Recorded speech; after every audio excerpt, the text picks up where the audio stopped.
As kids, we have had an opportunity to play with bubble makers. We created so many bubbles, both big and small. Most of the time, we would try and make giant bubbles so that they could float longer than the smaller bubbles. We would focus all our energies on creating bigger and bigger bubbles. Sometimes, we would compete and challenge our friends and siblings to make giant bubbles. The nature of the bubble is to live its glory and give us temporary joy and satisfaction before it gets busted and dies down.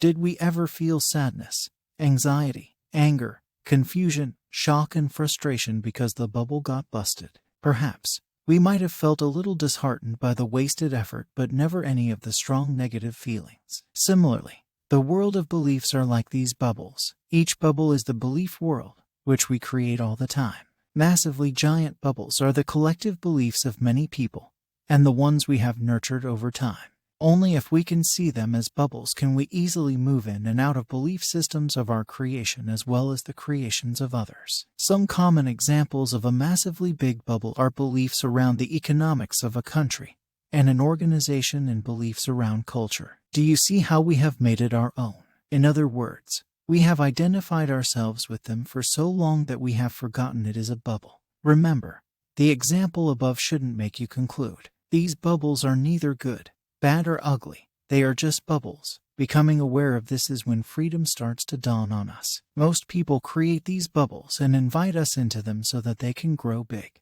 and they can derive a sense of joy and satisfaction from influencing large groups of individuals.